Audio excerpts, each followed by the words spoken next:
सभी साथियों को नमस्कार। मैं प्रकाश जांगिड़ आज की वीडियो में आपका हार्दिक स्वागत करता हूं। साथियों, आज की इस वीडियो में हम कक्षा 8 की पाठ्य पुस्तक वसंत बाग 3 में संकलित कविता भगवान के डाकिये, जिसके कवि हैं रामधारी सिंह दिनकर, इस कविता के बारे में विस्तार पूर्वक जानेंगे। इस कविता की सप्रसंग व्याख्या, सरल व्याख्या करेंगे और उसके साथ ही इस कविता से बनने वाले महत्वपूर्ण प्रश्नों के बारे में भी चर्चा करेंगे। तो आइए शुरू करते हैं। भगवान के डाकिये कविता और इसके कवि हैं रामधारी सिंह दिनकर। साथियों, सबसे पहले हम भगवान के डाकिये कविता के कवि रामधारी सिंह दिनकर जी का जीवन परिचय जानेंगे। तो हिंदी के सुविख्यात कवि रामधारी सिंह दिनकर का जन्म 23 सितंबर 1908 ईस्वी में सिमरिया, जिला मुंगेर, बिहार में एक सामान्य परिवार में हुआ था। दिनकर जी के पिता एक साधारण किसान थे। दिनकर जी जब 2 वर्ष के थे तब उनके पिता का देहावसान हो गया। देहावसान का अर्थ होता है मृत्यु हो गई, अर्थात दिनकर जी के पिताजी की मृत्यु, जब दिनकर जी 2 वर्ष के थे तब उनके पिताजी की मृत्यु हो गई। परिणामतः दिनकर और उनके भाई बहनों का पालन पोषण उनकी विधवा माता ने किया। दिनकर जी ने गांव के विद्यालय से प्राथमिक शिक्षा प्राप्त की और हाई स्कूल की शिक्षा इन्होंने मोकामा घाट स्कूल से प्राप्त की। इनकी मृत्यु 24 अप्रैल 1974 को चेन्नई में हुई, अर्थात इनकी मृत्यु जो है 1974 ईस्वी में चेन्नई में हो गई। साथियों, जीवन परिचय से संबंधित परीक्षा में कोई भी प्रश्न नहीं पूछा जाता है।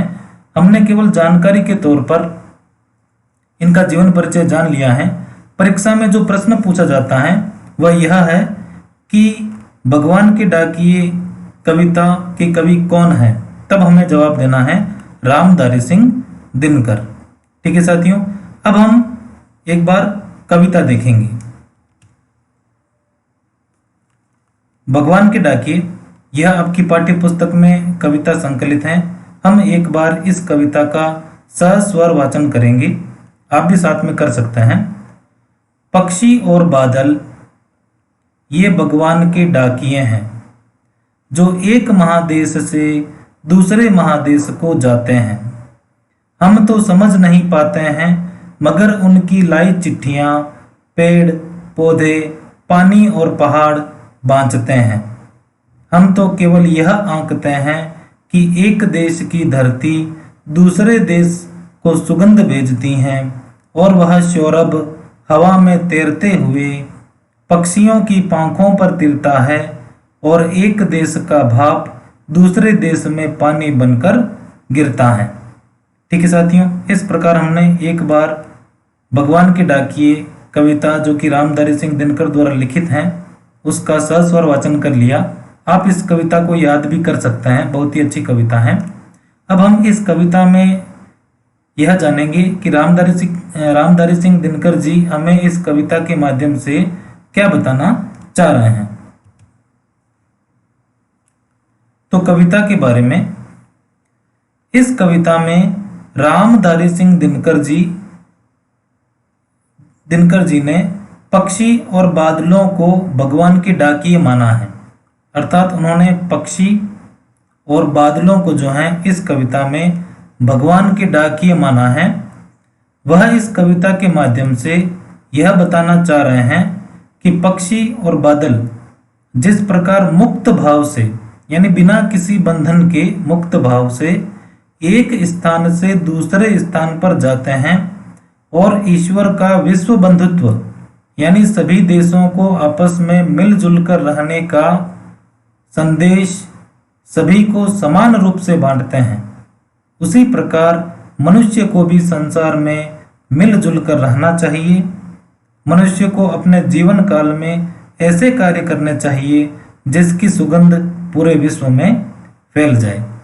ठीक है साथियों, अर्थात इस कविता में मुख्य रूप से रामधारी सिंह दिनकर जी ने पक्षी और बादल को भगवान का संदेश वाहक माना है, जो कि विश्व बंधुत्व यानी मिलजुल कर रहने का संदेश सभी देशों में एक समान रूप से बांटते हैं। और हमें इस कविता के माध्यम से बताया है कि हमें भी मिलजुल कर रहना चाहिए और जीवन काल में ऐसे कार्य करने चाहिए जिससे कि आने वाली पीढ़ी हमें याद करे। ठीक है साथियों, अब हम कविता की सप्रसंग व्याख्या विस्तार पूर्वक जानेंगे। तो आइए, सप्रसंग व्याख्या। कविता है भगवान के डाकिए और इसके कवि हैं रामधारी सिंह दिनकर। साथियों, कवि रामधारी सिंह दिनकर इस कविता में पक्षी और बादल को ईश्वर का संदेशवाहक मानते हैं। कवि मनुष्य को विश्व बंधुत्व की भावना रखने का संदेश देते हुए कहते हैं, कविता में देखिए, पक्षी और बादल ये भगवान के डाकिए हैं जो एक महादेश से दूसरे महादेश को जाते हैं। साथियों, यहाँ कवि कहते हैं कि पक्षी और बादल, जो पक्षी हैं और जो बादल हैं, वह भगवान के डाकिए हैं। भगवान के डाकिए हैं। डाकिए का अर्थ होता है पत्र लाने वाला, अर्थात संदेशवाहक। यानी कवि कहता है कि पक्षी और बादल भगवान के डाकिए हैं, अर्थात संदेश पहुंचाने वाले संदेशवाहक हैं। साथियों, आकाश में पक्षी निरंतर एक स्थान से दूसरे स्थान पर उड़ते रहते हैं और बादल भी उमड़ घुमड़ कर इधर से उधर दौड़ते रहते हैं। कवि ने इन्हें जो है भगवान का संदेशवाहक बनाया है, अर्थात संदेश को भेजने वाला बनाया है। यहाँ पर ये भगवान का विश्व बंधुत्व का संदेश यानी जो है मिलजुल कर रहने का संदेश पहुंचाने का काम करते हैं। फिर कवि कहता है कि यह जो है एक महादेश से दूसरे महादेश को जाते हैं। यानी यह जो है पक्षी और बादल भगवान के विश्व बंधुत्व यानी मिलजुल कर रहने के संदेश को एक महादेश यानी बड़े देश, महादेश यानी बड़े देश, शब्दार्थ दे रखा है बड़े देश को पार करते हुए दूसरे बड़े देश को देने जाते हैं और ईश्वर का संदेश बांटते हैं। ठीक है साथियों, तो यहाँ पर जो है कुल मिलाकर इन 4 पंक्तियों के माध्यम से कवि रामधारी सिंह दिनकर कहते हैं कि पक्षी और बादल भगवान के डाकिए हैं जो विश्व बंधुत्व का संदेश एक महादेश से दूसरे महादेश को पहुंचाते हैं। ठीक है, आगे हैं, हम तो समझ नहीं पाते हैं मगर उनकी लाई चिट्ठियां पेड़ पौधे पानी और पहाड़ बांचते हैं। अब साथियों, कवि कहता है कि पक्षी और बादल द्वारा लाए गए ईश्वर के संदेश को हम अर्थात मनुष्य नहीं समझ पाते हैं, जबकि पेड़ पौधे पानी और पहाड़ उनके द्वारा लाए गए संदेश को बांचते हैं, अर्थात पढ़ना यानी पढ़ लेते हैं। अर्थात कवि कहता है कि पक्षी और बादल द्वारा जो ईश्वर का विश्व बंधुत्व का जो संदेश है वह हम यानी मनुष्य नहीं पढ़ पाते हैं, जबकि पेड़ पौधे पानी और पहाड़ बांच लेते हैं। साथियों, यहाँ कवि यह कहना चाहता है कि मनुष्य अपने आप को बहुत विद्वान समझता है और पेड़ पौधों और पहाड़ों आदि को जो है निर्जीव तथा बेजान समझता है, किंतु ईश्वर का संदेश यही निर्जीव और बेजान समझते हैं। जबकि मनुष्य आपस में मिलजुल कर रहने की बजाय आपस में ही लड़ते रहते हैं और एक दूसरे पर दोष लगाना और दूसरों से ईर्ष्या करते रहते हैं। ठीक है साथियों, आगे कवि कहता है, हम तो केवल यह आंकते हैं कि एक देश की धरती दूसरे देश को सुगंध भेजती है।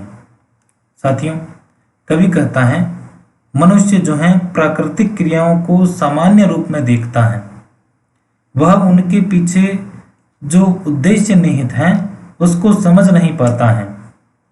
इसी कारण मनुष्य जो है अर्थात हम लोग तो यही जान पाते हैं कि पृथ्वी के एक प्रदेश के फूलों की सुगंध बिना किसी बाधा के, यानी एक देश की धरती की सुगंध जो है दूसरे देश को सुगंध भेजती हैं, अर्थात एक प्रदेश के फूलों की सुगंध बिना किसी बाधा के दूसरे देश को जाती हैं।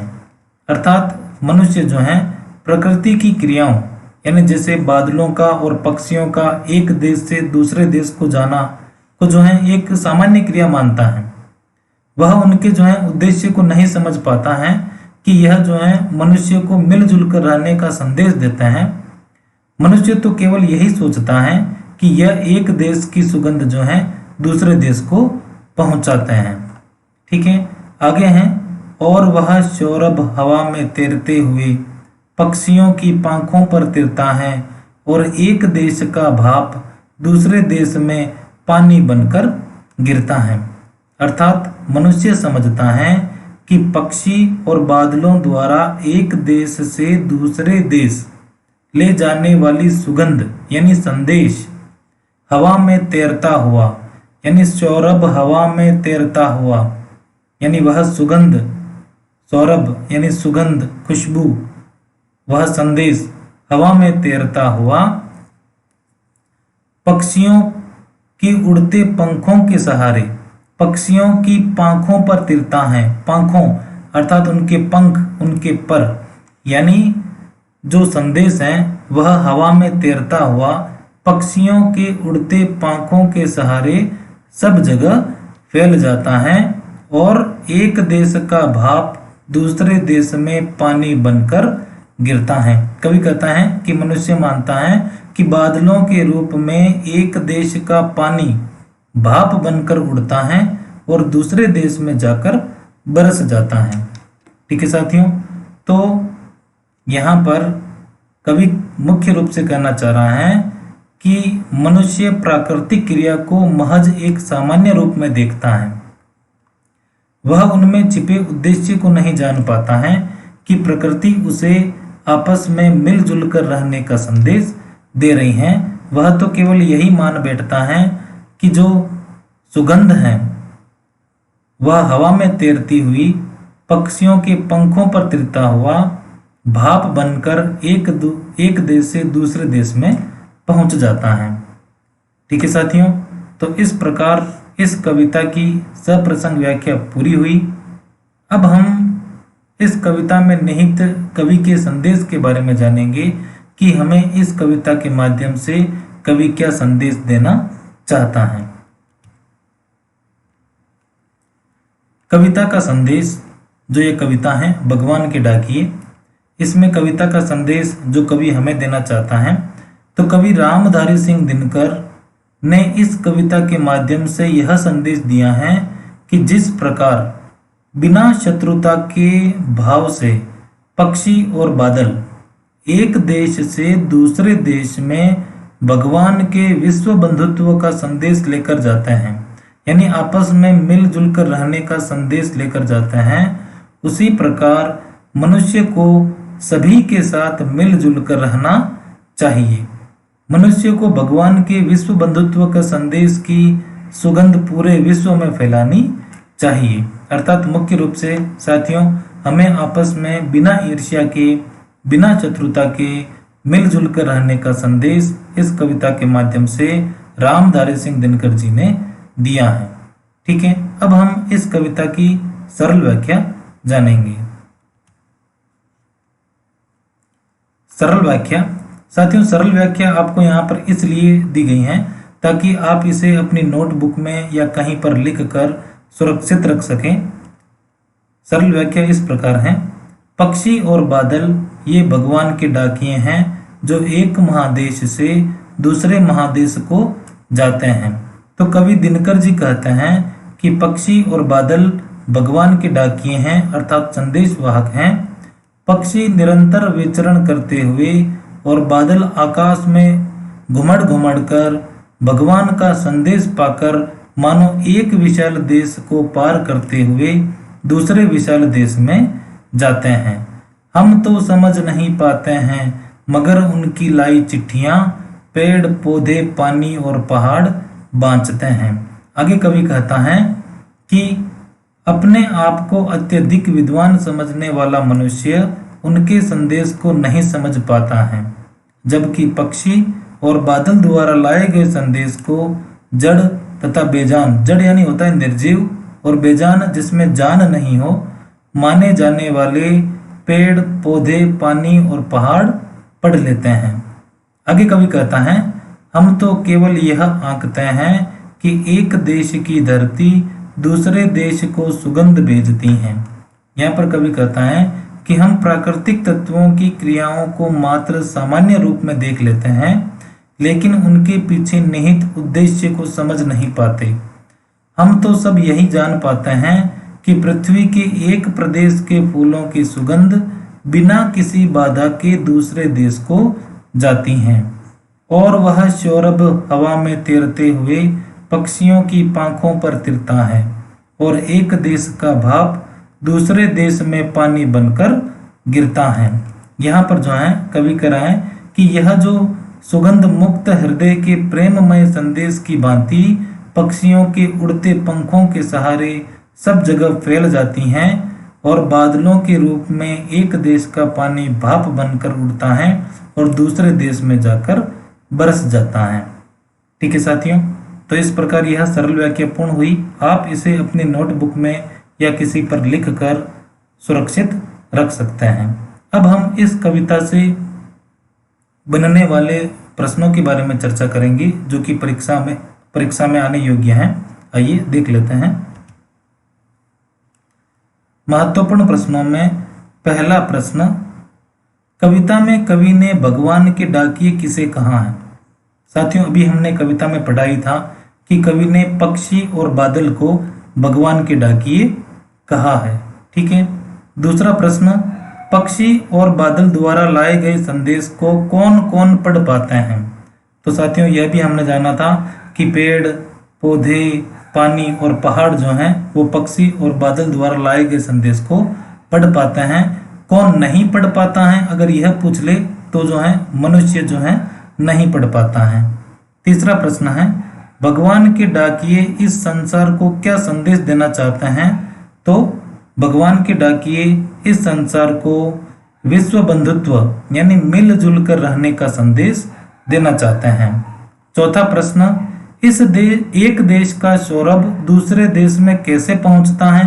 तो यहाँ पर भी हमने कविता में जाना था कि मनुष्य को लगता है कि एक देश का सौरभ यानी सुगंध दूसरे देश में जो है पक्षियों के पांखों पर तैरकर या जो है बादलों के माध्यम से भाप बनकर एक देश से दूसरे देश में पहुंचता है।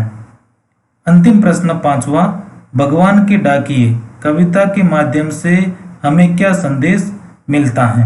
तो हमने अंतिम में पढ़ाई था कि भगवान के डाकिए कविता के माध्यम से हमें यह संदेश मिलता है कि हमें मिलजुल कर रहना चाहिए और अपने जीवन में ऐसे कार्य करने चाहिए जो कि आने वाली पीढ़ी याद रखें।